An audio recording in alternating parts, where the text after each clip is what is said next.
이미 혼이 난 지 30년이 넘은 선옥과 흥섭 부부는 오랜 시간 함께했음에도 불구하고 동네에서는 금술 좋은 부부로 유명했습니다. 흥섭은 봄이 되면 부인이 좋아하는 곰치 잎을 뜯어다가 주거나 장이 열리는 날에는 아들 덕팔이 몰래 검은 깨엇을 부인에게 가져다 주곤 했는데요. 마누라, 내 오늘도 장에 갔다가 말이오. 자네 좋아하는 깨어스 사가지고 왔네. 하이고 뭘 또 나갈 때마다 매번 미안하게 이런 것을 다 사온대요. 그나저나 이것이 말이요. 또 부모가 돼가지고 나만 혼자 먹기는 미안한디. 이따가 덕팔이한테도 좀 챙겨줘야 하는 거 아니래요. 당신이 그럴까봐 내 덕팔이한테는 이미 그 녀석 좋아하는 약과랑 미리 사다 줬구만. 아, 그리고 그 녀석도 이미 다 장성을 해놔서 이제 장가갈 때가 되었는디. 우리가 좀 안 챙겨도 자기 몸 자기가 챙길 때 되지 않았겠는가? 하긴 우리 덕팔이도 어느새 그런 나이가 되어버렸지. 그나저나 이 깨엇을 볼 때마다 당신 처음 만날 때가 생각나는구만.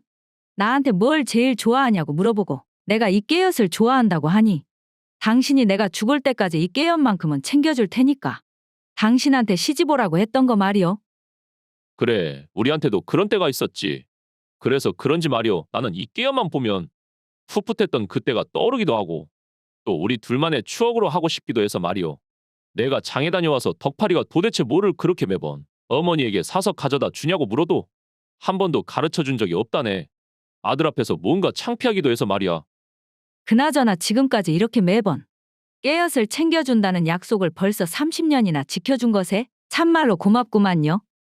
허, 사람 참말로 별소리를 다 하네. 그렇게 고마우면 입으로만 그러지 말고 아주 오늘 밤 제대로 나도 맛을 좀 보여주구랴. 이 양반이 아주 나이 먹고도 주책이구만.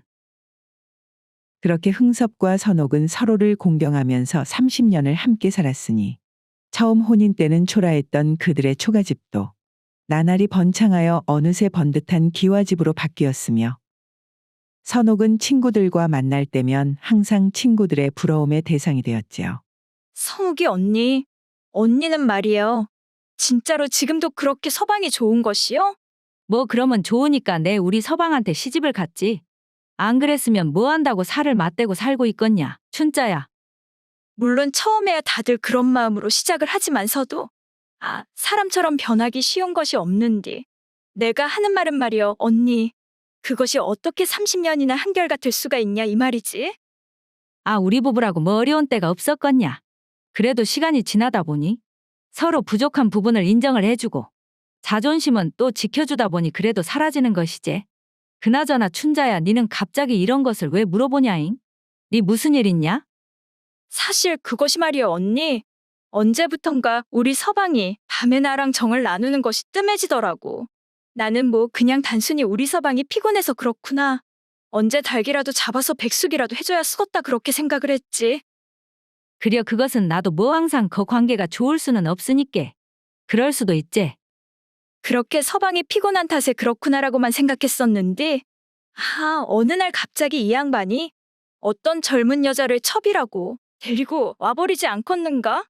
워메 무엇이라고야? 첩을 데리고 왔다고 누구 서방이? 아이고 이제사 좀 집이 먹고 살만해지니까 그 양반이 다른 곳에 눈을 아주 돌리고 있었더라고. 언니도 말이요. 내 꼴나지 말고 뭔가 이상하다 싶으면 꼭 한번 의심을 해봐야 한다니까. 춘자에게 다소 충격적인 소식을 듣고 난 며칠 후 흥섭 부부가 오랜만에 함께 외출을 하고 있던 중에 흥섭의 오랜 친구인 홍배를 길에서 만났는데요. 그 홍배의 옆에는 처음 보는 젊은 여성이 있지 않겠어요? 하이고 홍배자네. 거 옆에 있는 그 처자는 누군가? 자네 조카가 놀러 오기라도 한 건가? 이거 참. 내가 이게 나이 묻고 주책이기는 한데 말이요. 여기가 명옥이라고. 내 첩을 드렸구만 자네. 무엇이라고라 첩이라고라? 자네가 첩을 드렸는데 자네 부인은 괜찮다고 하던가. 그것이 나야 원체 예전부터 우리 마누라랑 사이가 안 좋았지 않은가? 몇 년 전부터는 아예 각방까지 쓰면서 그렇게 지내고 있었는디. 가만히 생각을 해보니 이러다가 더 이상의 설레임도 못 느끼는 채로 인생이 끝날 수도 있다고 생각하니 너무나도 서글프지 않겠는가? 그래서 내 우리 마누라가 반대하기는 했어도 어거지로 첩을 드리기로 했구만. 안 그래도 춘자네 남편도 첩을 드렸다는 소리를 들어서 그러려니 했는디. 또 내 눈으로 이렇게 보게 될 줄은 몰랐구만요.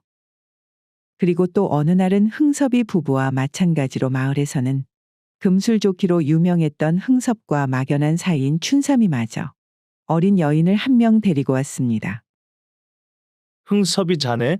내 자네가 다른 사람 통해서 알기 전에 자네한테는 미리 인사시키는 게 도리인 것 같아서 오늘 이렇게 왔구만. 이쪽이 내 첩춘심이라고 하네. 무엇이라 다른 사람은 그렇다 치지만 춘삼이 자네는 그래도 우리 부부처럼 마을에서 사이좋기로는 유명하지 않았나? 나는 말이여. 나보다는 우리 마누라가 나한테 얼른 첩을 얻으라고 성하였구만. 요즘 세상이 변해버렸는지 왜 어느 정도 먹고 산다고 하는 사람들 중에 첩을 안 들이면 부자라고 인정을 안 해준다고 하지 않는가? 그래서 우리 마누라가 어디 가서 무시당하지 말라고 내가 싫다고 하는데도 이렇게 첩을 얻어가지고 왔구만. 하이고 진짜 세상이 어떻게 될라고. 아주 먹고 살만하니 별난 것이 다 유행으로 자리를 잡았구만 그래. 그렇게 마을의 남자들이 하나둘 첩을 들이기 시작하자 그 뒤로는 좀 여유 있는 남자들은 첩을 들이는 것이 하나의 풍조가 되어 마을 전체의 유행이 되어버렸지요. 하지만 흥섭이만은 그런 마을의 유행에도 아랑곳하지 않고 여느 때처럼 봄이 되면 부인을 위해 곰취잎을 뜯어다 주고 장이 열리면 검은 깨옷을 아들 덕팔이 몰래 선옥의 손에 쥐어주곤 했습니다. 그러던 어느 날 밤 선옥은 흥섭이와 오랜만에 운후의 정을 마치고 조용히 물었지요. 당신, 내가 당신에게 시집와서 30년간 살면서 이렇게 복에 과분한 사랑을 받아 호강을 하면서 살고 있으니 말이어요. 당신도 친구분들처럼 슬슬 첩을 들이는 것은 어떤가 싶구만요. 응? 당신 그것이 갑자기 무슨 말이란가? 아, 방금 전까지 좋은 시간을 보내놓고는 그렇게 말하는 것은 도대체 무슨 의도인지 모르겠구만. 방금 전에 내가 어째 좀 시원찮았는가? 아, 그것이 아니라 요즘 마을에 먹고 살만한 남자들은 전부 다 첩을 들이는 것 같은데 이제 남은 것은 당신만 남아서 괜히 당신이 친구들 사이에서 소외라도 당하지는 않을까 해서 하는 소리지요. 그런 말도 안 되는 소리는 하지도 마시오. 만일 그런 것으로 나한테 면박을 주는 친구가 있으면 아, 그런 친구랑 굳이 내가 연을 이어갈 필요가 있는가 싶구만. 나한테는 말이오. 아, 당신 한 명한테만 주기에도 마음이 모자란디. 어디 다른 사람한테 줄 것까지 남아있겠는가? 하이고 거 참 말은 청산유수로 잘하십니다요, 그려? 그리고 시간은 흘러 어느 날 점심이었습니다. 흥섭과 선옥은 여느 때처럼 점심을 먹고 있었는데요. 선옥이 차린 음식이라면 항상 공깃밥을 개눈 감추듯 해치우는 흥섭이 그날따라 좀처럼 먹지를 못하는 것을 보고 이상하게 생각한 선옥이 물었습니다. 평소 같으면 진즉에 밥 한 공기는 다 드시고 한 그릇 더 달라고 보채는 양반이 우째 오늘은 거 밥이 줄지 않는 것이 뭐 어디 불편하십니까? 불편하기는 무슨. 오늘은 만날 가는 산책을 안 가서 그런가? 아침에 먹은 밥이 소화가 안 되어서 그런가 모르겠는디. 어째 밥이 잘 안 넘어가는구만. 하이고 당신이 진짜로 그렇게 밥을 남길 때도 있다니 참말로 별일이구만요. 뭐? 이럴 때도 있고 저럴 때도 있는 것이지. 나도 이제 나이가 있는디. 항상 젊을 때처럼 그렇게 먹을 수는 없는 것 아니겠는가? 그나저나 당신. 오늘 저녁에는 말이여 나 좀 외출 좀 하고 올 테니까. 저녁은 따로 안 챙겨둬도 되네? 응? 저녁에 갑자기 나가신다고요? 아, 춘삼이 좀 만나서 말이오. 막걸리나 한잔하고 올라고 그러네. 부인 선옥을 혼자 두고 좀처럼 저녁에는 외출을 하지 않은 흥섭이었기에 선옥은 별일이다 하고 묘하게 신경이 쓰이기는 했으나 별다른 내색을 하지는 않았습니다. 그리고 며칠 뒤 선옥은 우연치 않게 길을 가다 마을 친한 동생인 은숙을 만나게 되었는데요. 이것이 누구요? 우리 선옥이 언니 아니요? 뭐 어디 다녀오시는가잉? 아거 요새 우리 남편이 입맛이 통 없는 것 같아서 백숙이나 좀 해줄라고 이런저런 삼이랑 사가지고 들어오는구만. 뭐시라, 형부가 입맛이 없다고. 평소에 아주 노쇠 그릇까지 씹어먹을 듯이 밥을 자시는 그 양반이? 그러니까 나도 살다 보니 이 양반도 입맛이 없을 때가 있구나라고 생각을 해서 이것저것 좋아하는 것을 해도 몸이 아픈 건지 아니면 뭔 일이 있는 건지 좀처럼 음식을 드시지를 못하는구만. 거말이여 선옥이 언니. 언니가 뭔 일이 있는 거 아닌가 하니까 생각이 나서 하는 말인데. 아, 지난번에 영심이가 형부가 다른 젊은 여자랑 있는 것을 본 것 같다고 하더라고. 무엇이라? 우리 남편이 다른 여자랑 있는 것을 말이요? 영심이가 이웃마을 갔다가 의원 댁 근처 찻집에서 봤다고 그러더라고. 이게 뒷모습이어서 확실하지는 않은디. 자기가 봤을 때는 형부랑 꼭배 닮았더라고 말이여. 하이고 의심할 사람을 의심을 해야지. 그 양반이 평생 나밖에 안 보는 양반이라. 이제 그만하면 첩을 들여도 이해할 수 있을 것 같다고 해도 거절을 하던 양반인데. 그게 말이나 되는 소리냐? 그러제? 영심이가 뭐 잘못 본 거겠지? 나도 그렇게 생각을 했구만 언니. 평소 같았으면 그냥 넘겼을 은숙의 말이 왠지 마음속에 남아 계속해서 불편한 느낌이 지속되던 어느 날. 선옥은 한결같이 자신만을 위해주던 남편 흥섭이 점차 달라지기 시작했다는 것을 느꼈습니다. 이것이 뭐요? 아주 밥알이 날아가게 생겼구만. 국은 또 왜 이렇게 짜고? 당신 간은 제대로 보고 음식을 만드는가? 내가 봤을 때는 평소랑 다른 것이 없는 것 같은디. 어째 그러신단가요? 아, 그러면 지금 내가 없는 소리 한다는 말이요? 당신은 그리고 사람이 말이요, 고기도 좀 먹어야 힘을 내지. 어찌 이렇게 풀들만 밥상에 올라와 있단가? 지금 누구 덕분에 이렇게 잘 먹고 잘 살게 되었는디 이것을 밥상이라고 가지고 왔는가? 이렇듯 느닷없이 평생 하지 않던 반찬 투정을 하는가 하면 또 밤이 되어 잠을 잘 시간이 되어서는 나 말이요, 오늘부터는 행랑채에서 따로 잘 거니까 거기에 이부자리 좀 깔아주시게. 무엇이라고요? 아, 멀쩡한 우리 방 놔두고 갑자기 그 좁은 행랑채에서 주무신다고 하십니까? 아, 나라고 좋아서 거기에서 잔다고 하는 줄 아는가? 당신 잠버릇이야도 심하고 코는 말이요, 또 어찌나 크게 고는지. 가끔씩 이웃방에서 자고 있는 덕파리가 찾아올 정도인디 하이고 한 30년 그렇게 참았으면 되었지. 내 이제는 더 이상은 당신하고는 같이 못 자겠구만. 그런 흥섭의 기행이 계속해서 이어지던 어느 날, 흥섭은 뭔가 결심을 한 것인지 아침부터 아들 덕파리와 부인 선옥을 안방으로 불러 앉혔습니다. 아버지 무슨 일이 있으시길래 이렇게 이른 아침부터 부르셨습니까? 나 말이요, 거의 이제는 내가 집을 나갈 때가 된 것 같다. 웜에 그것은 또 무슨 소리대요? 하다하다가 이제는 집을 나가신다고라? 내가 그 얼마 전부터 알게 된 어린 여자가 하나 생겼는디 나도 내 친구들처럼 첩으로 들일까 생각을 하다가 괜히 첩으로 집에 들여와 봐야 덕팔이랑 당신 눈치만 볼 게 뻔하고 그럴 바에야 그냥 내가 나가서 첩살이를 하는 것이 낫지 싶구만. 무엇이라고라? 세상에 당신이 나중에 어떤 천벌을 받으려고 30년이나 살맛대고 같이 산 나랑 덕파리를 내팽겨치고 지금 나가서 산다고 그러십니까? 천벌을 받기는 누가 천벌을 받아. 그 초라한 초가집에서 살다가 이렇게 큰 기와집에 살게 해준 것이 누군디 그래? 아무튼 내 더 긴 말할 것 없이 오늘 중으로 내 짐 챙겨가지고 나갈 테니 당신하고 덕팔이 니도 그렇게 알고 있으라고. 그렇게 평생을 자신에게 다정하기만 했던 흥섭이 매정하게 첩살이를 하겠다며 집을 나간 이후부터 부인 선옥의 눈에는 눈물이 마르지 않은 날이 없었습니다. 그녀는 슬픔을 달래기 위해 매일매일을 술로 달랬는데요. 내가 은숙이 네 말을 잘 듣고 초장의 조치를 취했어야 했는데 참말로 너무나 안일했구만. 너무나 안일했어. 하이고 언니 나도 영심이가 그리 말했을 때 다른 사람도 아니고 형부니까 설마 그럴까 했는디. 이라고 형부가 언니를 배신하고 나갈 줄은 나도 꿈에도 몰랐다니까.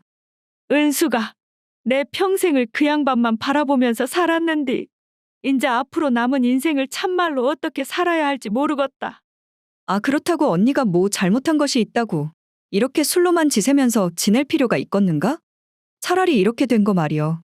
형부처럼 언니도 언니 인생을 찾아서 살아야 하지 않겠는가? 그것이 그렇게 하고 싶어도 어디 쉽게 말처럼 되겠냐 이 말이제. 그럼 형부는 저라고 젊은 여자랑 시시덕거리면서 아주 깨가 쏟아지게 사는디? 언니는 궁상맞게 일하고 술만 푸면서 살 것이요? 못 떠난 것은 형부가 맞지만서도 그 뒤에 인생을 선택하는 것은 언니 책임이니께 그 언니가 알아서 해. 선옥이 그렇게 술과 눈물로 나날을 이어가던 중에 하루는 아들 덕팔이 계속해서 슬퍼하는 어머니가 너무나 걱정이 되어 아침 문안 인사를 드릴 겸 선옥의 방으로 향했습니다. 혹시나 어머니께서 아직도 울고 계시지 않을까라고 생각하며 조심스럽게 어머니의 방문을 열고 들어가니 자신의 예상과는 다르게 선옥의 얼굴에는 슬퍼하는 기색이 하나도 없이 평소의 모습 그대로이지 않겠습니까? 어머니 간밤에는 잘 주무셨습니까? 이것이 누구여? 내 아들 덕파리가 문안 인사를 왔구만. 덕파라 뭐 아침으로 먹고 싶은 것 있으면 다 말만 해라잉. 아주 내 뭐든지 다 만들어줄 테니까 말이오. 어머니 이제 마음은 좀 진정이 되셨단가요? 덕팔아 그것이 말이다. 내가 너무 부정적으로만 생각을 해서 요 며칠 계속 우울하기는 했었는데 말이다. 아 어젯밤에는 가만히 생각을 좀 해보니 이것이 차라리 잘 되었구나 싶더라고. 네? 어머니 그것이 무슨 말씀이실까요? 아버지가 첩을 얻어가지고 집을 나간 것이 잘 되었다니요? 제가 좀 이해가 안 가는구만요. 아 그래도 우리 집이 먹기니를 걱정해야 할 정도로 못 사는 집도 아니고 덕팔이 니도 이제 장성해가지고 언제 장가를 가서 가정을 꾸려도 이상할 나이가 아닌디. 그러면 나도 말이여 이참에 어디 좋은 사람 만나가지고 또 알콩달콩하게 즐기면서 살아도 되지 않겠냐 이 말이제. 그렇게 생각하니 말이다. 그놈의 영감탱이 이제 진짜 눈에 안 보이니 아주 속이 다 시원하구만 참말로. 흥섭이와의 행복했던 추억을 다 잊어버리고 이제는 남은 삶을 새롭게 즐겨야겠다고 생각한 선옥. 하지만 인생은 항상 자신이 원하는 방향으로 흘러가지는 않는 법. 흥섭이 집을 나선 지 한 달쯤 된 어느 날 아침이었습니다. 덕팔아. 거기 있냐, 덕팔아. 오메 이것이 뭔 일이요? 아버지! 한 달 만에 돌아온 흥섭의 모습은 이전과는 같은 사람이라는 것을 믿을 수 없을 만큼 망가져 있었습니다. 눈은 움푹 패였고 머리는 하얗게 새어버린 것이 흥섭이 혼자만 시간이 30년은 흘러버린 것처럼 느껴졌지요. 어머니 아버지가 오셨구만요. 좀 나와보시라니까요. 아들이 자신을 애타게 부르는 소리에도 선옥은 안방에서 들은 척도 하지 않은 채 마당으로 나오지 않았지요. 덕팔이는 하는 수 없이 아버지를 작은 행랑채에 모셨고 흥섭은 그곳에서 돌아온 지 3일도 되지 않아 숨을 거뒀습니다. 그때까지도 흥섭에 대한 화가 전혀 누그러들지 않았었던 선옥은 장례를 치르면서도 상복을 입지 않았고 눈물 한 방울 흘리지 않았다고 하네요. 그렇게 흥섭이 세상을 떠나고 어느새 반년의 시간이 흐른 후 집에서 흥섭의 기운이 슬슬 사라져 갈 때쯤이었습니다. 하루는 덕팔이가 외출하고 돌아오더니 곧장 선옥의 방을 찾아왔는데요. 어머니, 요즘 식사를 통하지 않으신 것 같은데 아직도 입맛이 많이 없으세요? 덕팔아. 거 너그 아버지 그렇게 돌아가시고 내 마음은 참으로 후련하기만 한디 말이다. 왜 그렇게 밥은 목으로 안 넘어가는지 모르겠다야. 어머니, 저 아까 잠깐 나갔다가 말이에요. 장이 열렸기에 잠깐 거기 들렸다가 이것 좀 사왔구만요. 덕팔이가 꺼낸 것은 흥섭이가 생전 항상 챙겨주던 그 검은 깨엇이었습니다. 와 엄매? 이것을 네가 어떻게 알고? 너그 아버지가 네한테 절대 안 알려줬다고 했는디. 네 이것을 어떻게 알았냐 덕팔아? 그것이 말이에요. 어머니, 아이고 이것을 말하려고 하니까 또 어디서부터 말을 해야 할지 모르겠구만요. 아 사람 답답해 뒤져불겠구만. 얼른 좀 시원하게 말을 좀 해보라니까 덕팔아. 덕팔이의 말은 이랬습니다. 흥섭이 점심때 좀처럼 밥을 못 넘기고 춘삼이를 만난다고 나간 날 사실은 몸 상태가 예사롭지 않게 느껴져서 이웃마을 의원에 갔었다고요. 그리고 밤늦게 의원에서 돌아온 흥섭이는 조용히 아들 덕팔이를 찾았었습니다. 덕팔아 내 몸이 심상치가 않아서 오늘 의원을 갔다 왔는디 말이오. 나를 진단을 해보더만 그것이 얼마 안 남았다고 하더라 덕팔아. 무엇이라고요? 아버지 갑자기 그것이 느닷없이 무슨 말씀이십니까? 그러니께 말이오. 너 지금부터 내가 하는 말 흘려듣지 말고 잘 들어야 쓴다. 내가 조만간 너랑 어머니한테는 말이오. 그 첩을 구했다고 하고 집을 나갈 테니까 너는 아무것도 모른 척하고 그냥 연기를 좀 해줘야 쓰겄다. 그게 무슨 소립니까 아버지? 그 아버지가 곧 돌아가시게 생겼는디. 그래도 이런저런 약도 좀 써보시고 집에서 요양을 하셔야죠. 아, 너그 어머니가 저렇게 나만 바라보고 사는 사람인디 말이오. 갑자기 내가 죽는다고 해버리면 저 사람 상심이 얼마나 크겠냐. 그러니까 내가 가기 전에 저 사람한테 해줄 수 있는 것은 억지로라도 정이라도 떼버려서 좀 쉽게 나를 보낼 수 있게 하는 것 아니겠냐. 어쩌냐 덕팔아 네 이 아버지 부탁 들어줄 수 있겠냐? 아버지 뜻이 정 그러하시다면 제가 거기에 따라야죠 아버지. 덕팔아? 아이고 덕팔아. 네가 앞으로 우리 집 가장이니 진짜 마음 단단히 먹어야 한다. 그리고 마지막으로 내 한 가지만 너한테 더 부탁을 하자. 거 말이다. 내가 죽거든 그 뒤부터는 너가 장이 서는 날이면 검은 깨엇을 그리고 봄이 되면 곰취잎을 따서 어머니한테 좀 가져다 줘라. 여태 내 니 모르게 너그 어머니한테 줬던 것이 바로 그것이다 덕팔아. 알고 보니까 아버지께서 집을 나가신 후에 춘삼이 어르신 집 행랑채에서 그동안 신세를 졌더라고요. 그렇게 모진 척 다 하시면서 집을 나선 아버지셨지만 그래도 마지막에는 꼭 한번 우리를 보고 싶으셨는지 다시 집으로 돌아오셨던 것 같고요. 덕팔이 이야기를 마치자마자 선옥의 눈에는 닭똥 같은 굵은 눈물이 맺혔습니다. 웜에 아이고 아버지 어머니 30년을 그 30년을 같이 산 남편 속 뜻도 모르고 나 같은 것이 무슨 마누라라고 엠병 나 같은 것이 무슨 말을 채 마치지도 못한 채 그제서야 선옥은 남편이 떠난 슬픔을 며칠 동안 밤을 새며 목청으로 소리내어 토해냈다고 하네요. 영국 속담의 거짓말에는 새빨간 거짓말과 하얀 거짓말이 있다고 합니다. 새빨간 거짓말은 나쁜 마음을 가지고 사람을 속이려는 나쁜 의도로 하는 것이고, 하얀 거짓말은 사람을 사랑하는 마음에서 사람에게 희망과 위안을 주기 위한 의도의 선한 거짓말이라고 하네요. 오늘 이야기의 흥섭이 아내에게 했던 마지막 거짓말이 대표적인 하얀 거짓말의 예가 아니었나 하는 생각을 해봅니다. 오늘은 다소 슬픈 이야기로 마무리가 되었습니다. 지금까지 긴 영상 봐주신 여러분들께 감사드리며 항상 가정의 평안이 깃들기를 바라겠습니다. 그럼 저는 다음 이야기로 다시 찾아뵙겠습니다.